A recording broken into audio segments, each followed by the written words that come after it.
Hey, I'd like to welcome you to another episode of Mission Matters. My name is Adam Torres, and if you'd like to apply to be a guest, just head on over to the website, missionmatters.com, and click on Be Our Guest to apply. All right, so today I have Neil Pentland on the line, and he is co-founder of DecoNetwork. Neil, welcome to the show. Thanks, Adam, and good morning from Australia. All right, and we're going international here today on Mission Matters, interviewing out in Australia. So thank you for you waking up early, and we're doing a little bit of a later live than we normally do over here. But excited to connect with you, excited to have you on the show, and today's topic. So the passion of IT it all, or the passion of it all. So love the play on words, and we're definitely going to get into DecoNetwork, but just before we do that, let's start off with our Mission Matters Minute. So Neil, we at Mission Matters, we amplify stories for entrepreneurs, executives, and experts. That's our mission. Neil, what mission matters to you? At the start of this journey, we had a vision about the IT, the print-to-wear industry, and part of that was that it was going to transform from a bricks and mortar to an online presence. Yeah. And so we started to work out what's needed and how we can help everyone in that journey and benefit for ourselves. But I've always lived into the win-win, win for us, win for our customers, and win for our customers' customers. So for me personally, it's been about research and development and the IT of it all, but as a business, it is very much focused on this industry, the print-to-wear industry. So that's our journey, that's our mission, as it were. So the print-to-wear industry fascinates me. You've been in this business for a long time, so and we'll talk more about that and really the evolution of the industry and what you've seen. So lots of interesting stuff going on there. But before we do, let's start off with your background. So how did you get started really on this journey as an entrepreneur? Yeah, well, I'm the seventh son of a family that was born in Sydney. And with that, as I grew up, I was actually ended up with four of my brothers and my father. I was manager of a painting business going back in the early 70s. And I did the old sea change retirement thing and went up and bought a caravan park up in Queensland. And after living in the caravan park for a number of years, I realised that there was more to life. And at that time, believe it or not, there was no such thing as a personal computer, a PC. And so for some of our younger viewers out there right now, they're like, wait a minute, what are you talking about? Yeah, exactly. It was a time before this. All right, go ahead now. Yeah. Well, I actually got an interest in it, and I used to play golf with a fellow from one of our, they call them TAFE, which is a local secondary schooling system. And we got together and started the first computer course in Maryborough in Queensland. And I was reading out of a book learning, and we were teaching in the day about the computers back then. It was very simple, but it covered the whole range of all things computers. And that led on to my understanding that it was going to make a huge difference to business. So I started consulting to small businesses and started computerizing small businesses. Then I found that to be my real passion and love in life. And so I moved back to the Gold Coast in about 1987, and I've been here ever since. And when the internet started, I was working computerizing a local pottery business, and he had a real problem in getting stock from Mexico. And the issue was that they'd run out of clay to make the different pots. And so by the time he ordered the pots and everything, he couldn't deliver.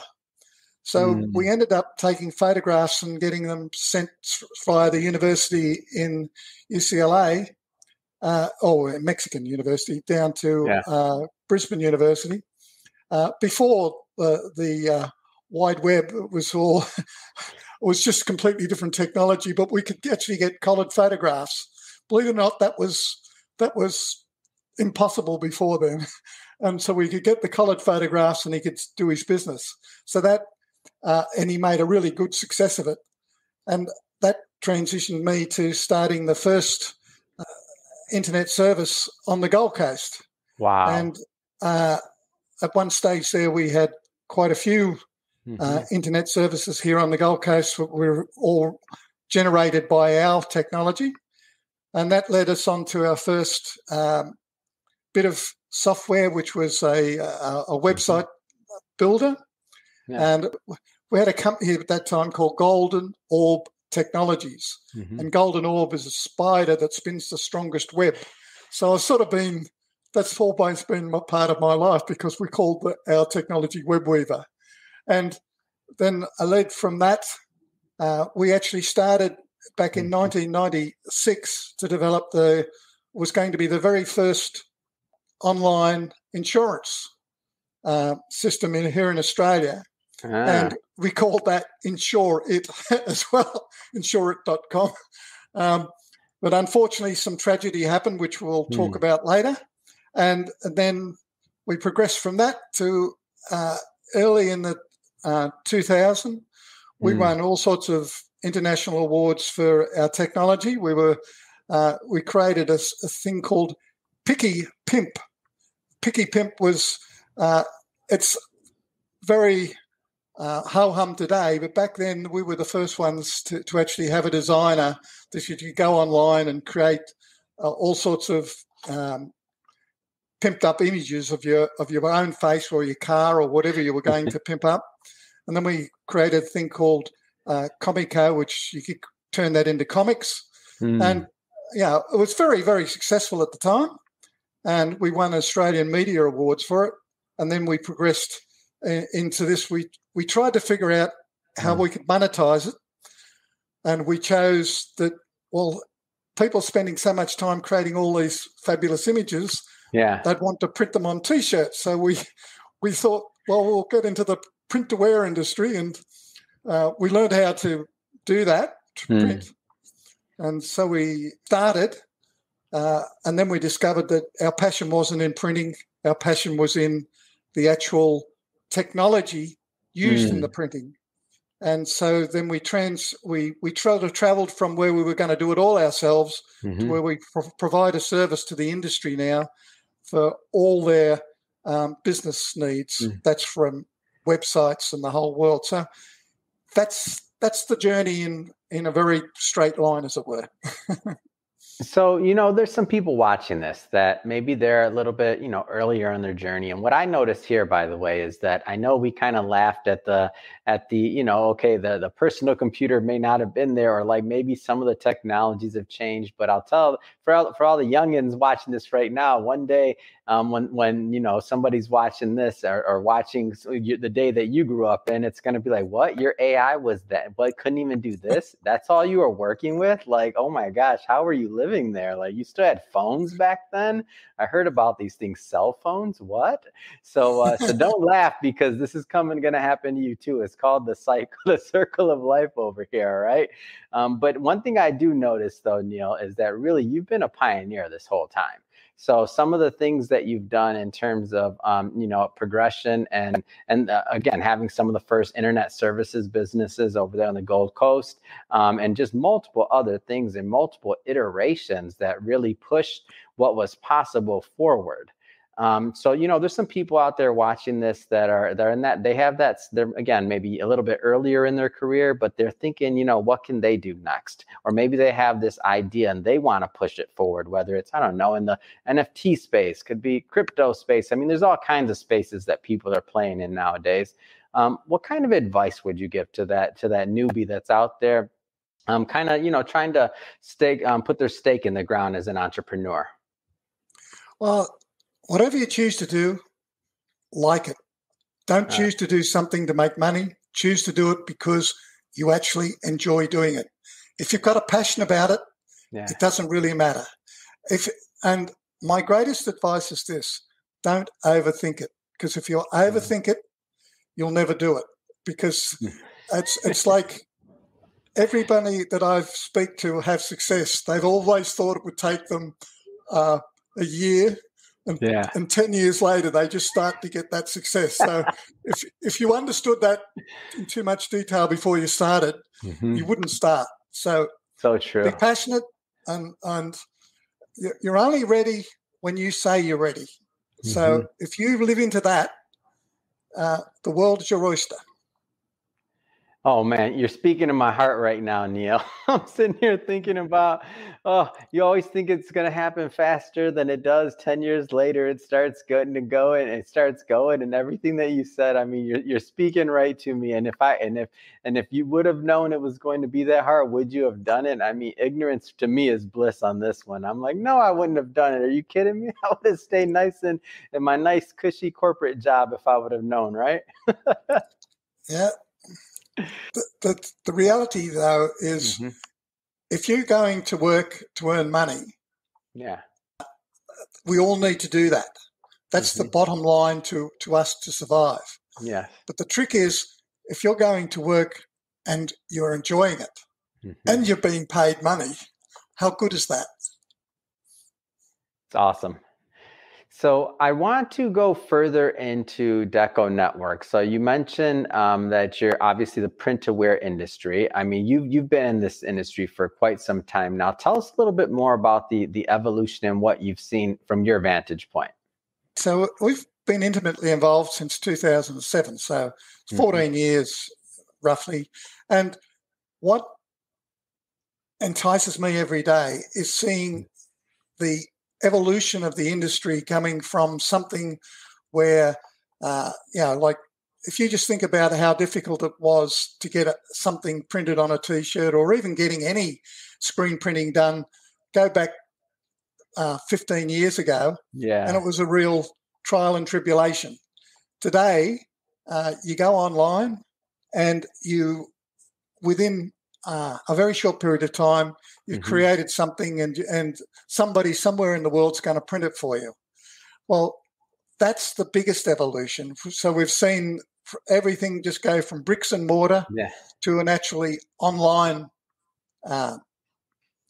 business.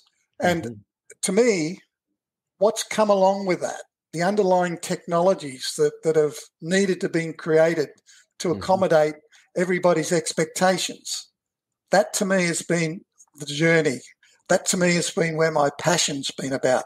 I talk to a lot of printers and I'm astounded at their skills. They so far surpass what I thought was needed to be successful printing stuff and embroidering stuff and doing all that, and etching and doing all the different decorations of product.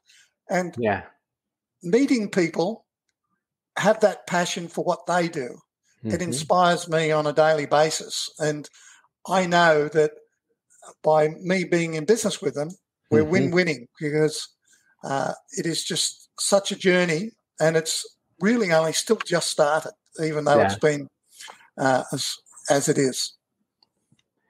So Neil, I want to switch it up a bit. So I want to change gears a bit here. So, as business owners, as entrepreneurs, as executives, experts out there watching this, we all face different types of adversity.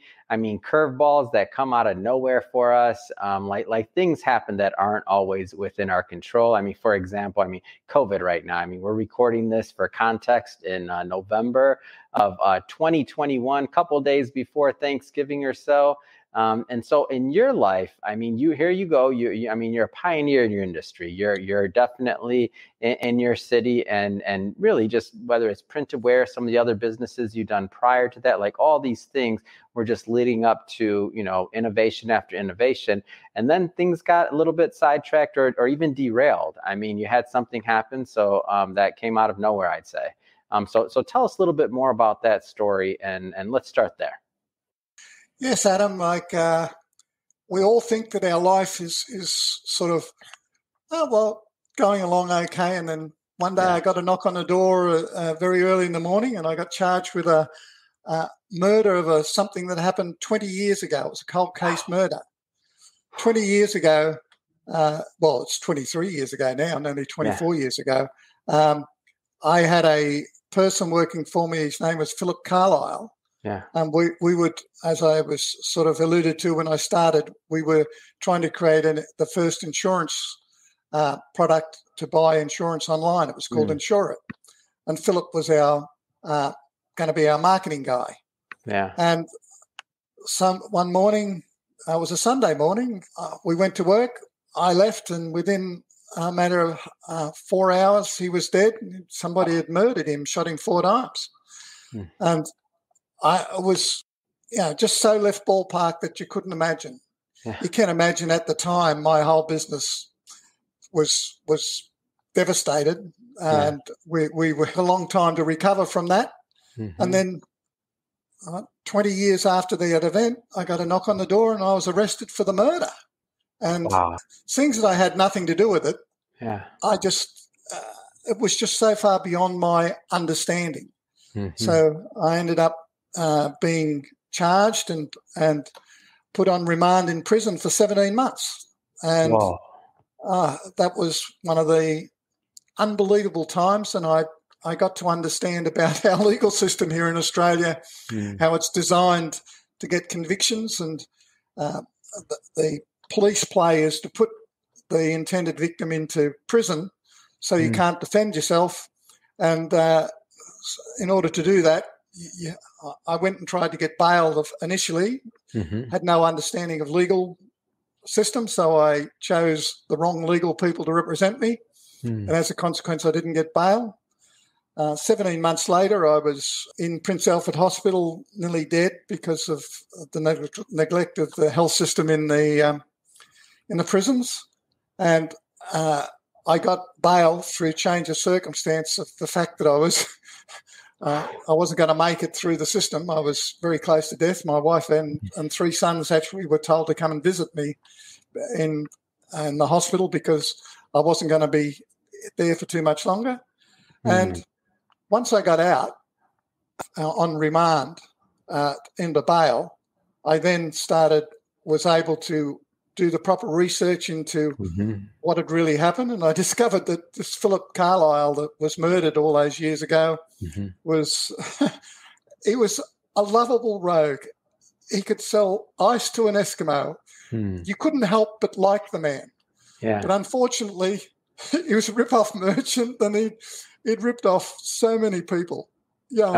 Literally on police-owned records, and I got the files to the matter, there was literally 40 people that had threatened his life, and he was dealing with people that killed you. Yeah. And one of them did, unfortunately.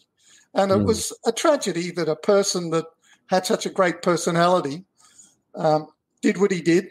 And unfortunately, he was a very bad gambler. So whether it was a bookie, because in Australia at the time we had they called SP bookies, which would allow you to bet on credit, whether it was one of those, or whether it was one of the people that he frauded of many millions of dollars. Wow. And he used to even carry a gun, and in Australia we don't carry guns. So he was he sort of knew that things were in trouble. So and as a result of that, I've written a book about it, and I've called it, it was called Operation CARYE, because that was the name the police gave to this case. And I've called it Operation CARYE, Trials and Tribulations. And it's been published and it's available on Amazon. And if you go there and if you can't remember that, just remember my name and put author, and you'll find the book. But within the book, I tell about my experiences in prison. It was so devastating for me personally. Wow! I discovered that I was a racist, and I was completely oblivious to the fact. But once I got in there and I saw all the things which are happening, and that 40% of the prisoners in Australia are ethnic, and ethnics in Australia only make up 3%. So it's appalling. and the way they treat you is appalling. But there's some stories that are very interesting to listen to. They're hard to endure when it's happening to you, but in the telling of them, there's some interesting things to know about our legal system. And then part of the story too was about our legal system and what is entailed in that. Luckily, because of COVID, we had a judge-only trial, and I'm so fortunate that it was a judge-only trial because there was something like, I think there was 140 different documents which were presented at the trial. And can you imagine a jury trying to read 140 different documents? I mean, it would have been just so difficult. But luckily, it was a judge-only trial, and the prosecution had 11 points that they reckon pointed to me being the guilty person.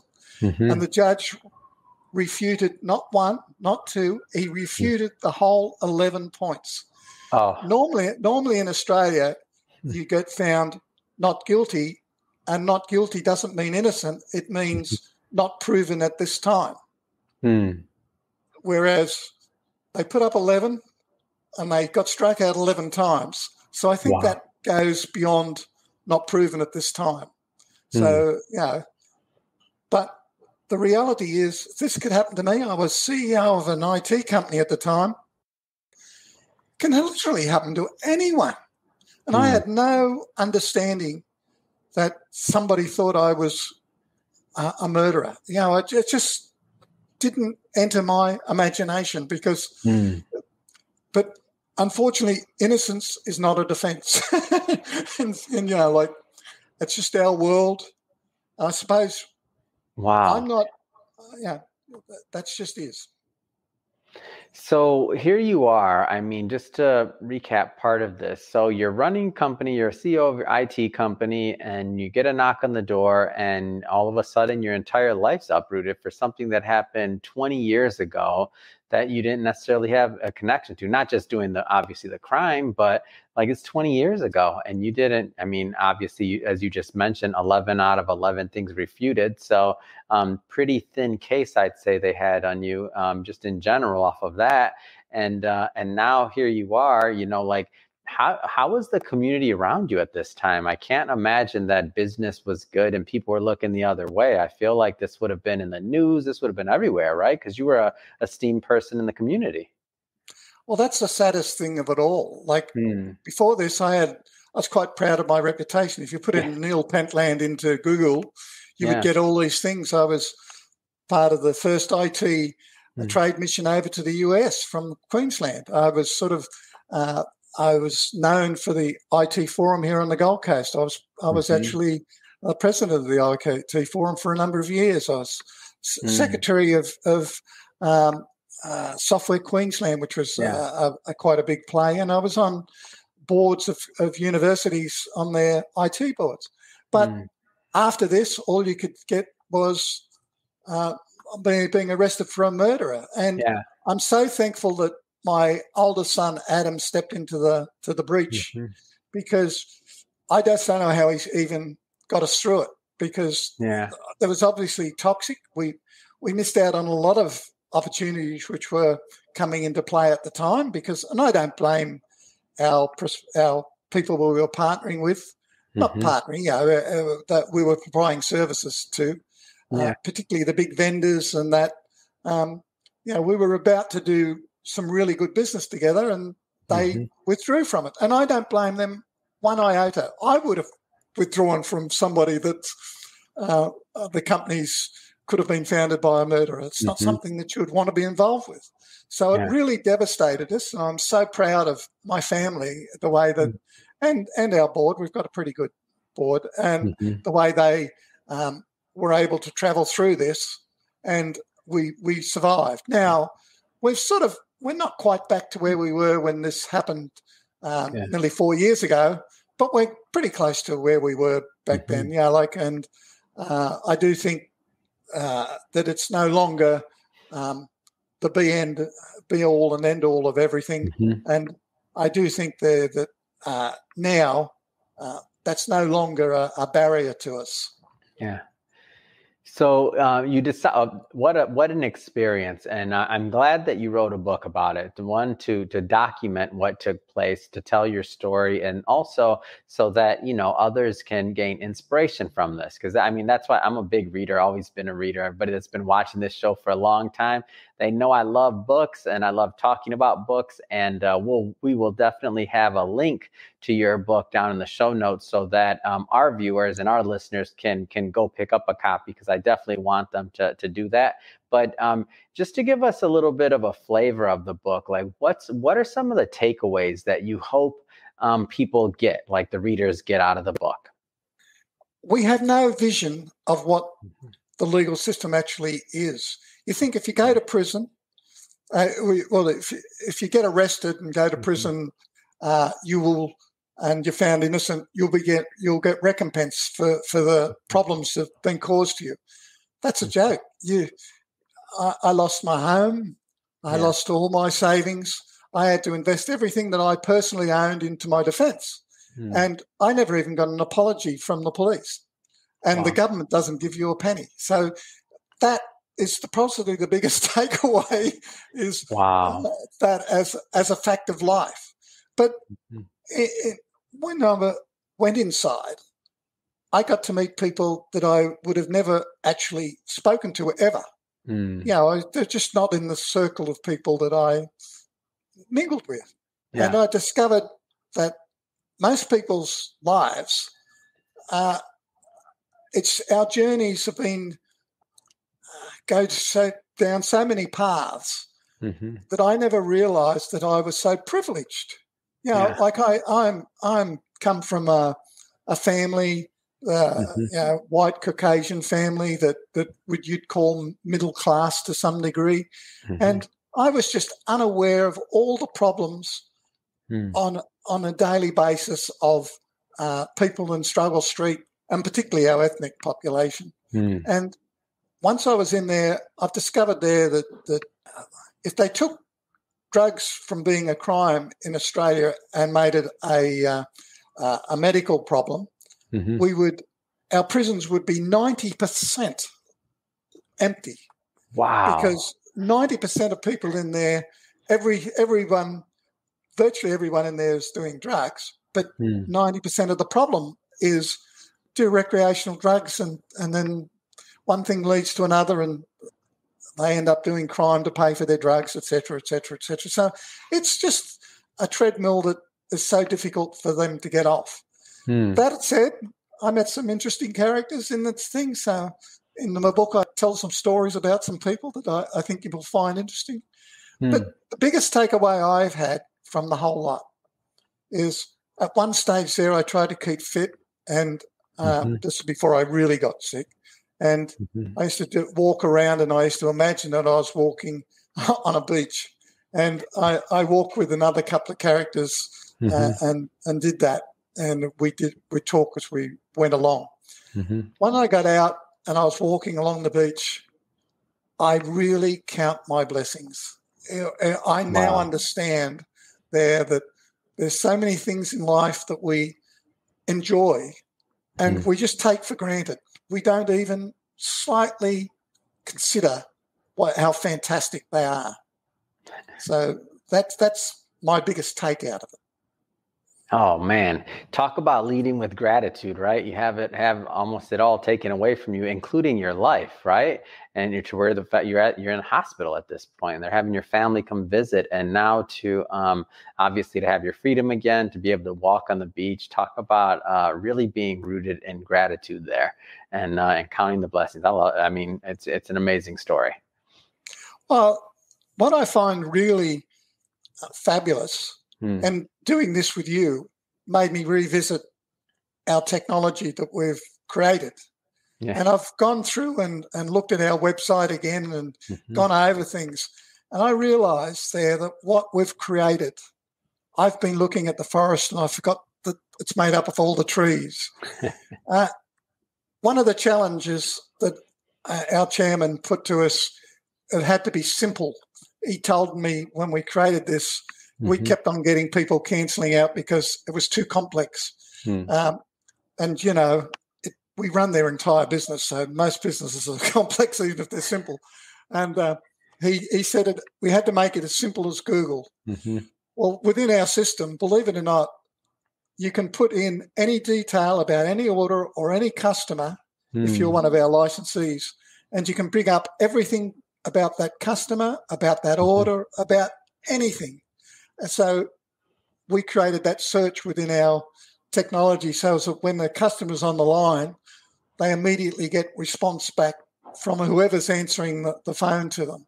It doesn't take any time at all. And I don't know whether you know small businesses, but most small businesses, if you've done a business with them 3 months ago and you ring up and you want to reorder or do something, it's not an instant thing. They've got to look up everything, whereas ours, they can look it up immediately. And things like that, I'm just so proud of.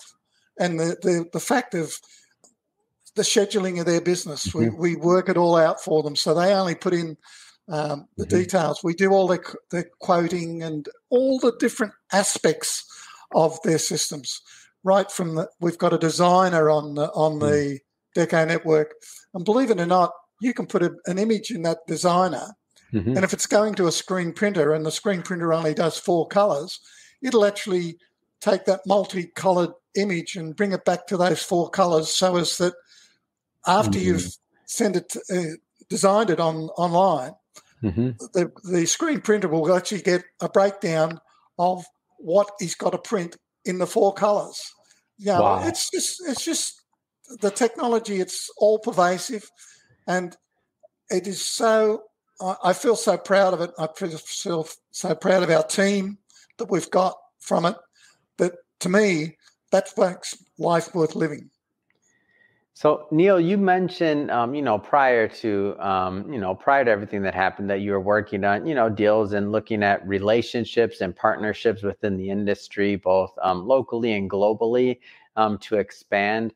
Are you still doing that now? Like, give us a little bit more of a flavor for what you're doing for expansion and the types of relationships you're looking for. Okay, yeah, that's one of our greatest disappointments. In our industry, there are vendors. Vendors are the people that sell the blank products to the printers, the embroiderers and everything, and they decorate them. We see that if we're going to be ubiquitous throughout the industry, if we could make a really good, solid relationship with a number of vendors, we would really grow our business exponentially. Unfortunately, the vendors have made choices. We deal with all the vendors, and indeed we have catalogues in our system that lists all their products. I think we've got 17,000 products, and we keep them updated from the vendors. So as that if one of our licensees comes in, they automatically get all this updated information that can be presented online. The images for their websites, it's all created automatically for them in the background. But we've never really got into bed with the vendors insofar as that they all promote our business and we're promoting their business. Yeah, that's been a disappointment to me. We've wanted to provide them services above and beyond because, as I said, technology is our passion. Yeah. So that's been sort of a frustration to us. We do go to trade shows quite a bit. As a matter of fact, in your hometown, our biggest trade show is in January, which is the print-to-wear industry trade show down at Long Beach. And that is a fabulous way for our team to meet our potential customers and our existing customers. So that's been one of our biggest go-forwards. We're continually growing our service that we offer our customers by the technology, because we integrate to accounting systems. I think about 4 or 5 different accounting systems. We also do a huge amount of accounting the system ourselves. You can automatically do quotes and invoices and a whole world of stuff. But we integrate to the accounting system so they can, at the end of the year, press a button and get all their tax stuff done. But we're continually doing stuff like that. We're in the throes where right now we're going to be integrating to a number of the payment systems that are much more advanced to when they were years ago to make the life of our licensees easier and for their customers easier again. So these sorts of advancements, like one of the things which I'm frustrated with is that we've got a barcode system so as that when an order comes in, you can produce an order, it gets a barcode. When a system comes in, you've got the barcode there, you can scan it and it'll automatically do a million things in the background for you. And yet our customers, I know because I can see who's using what within our service, less than 5% of our customers are actually using it. And I know it will save them tons and tons and tons of time. But I get frustrated with myself, with my inability to communicate all the different things within our system that will benefit our licensees. Still, it's good that we're getting better and better and better support services which are interacting with them to explain these things to them.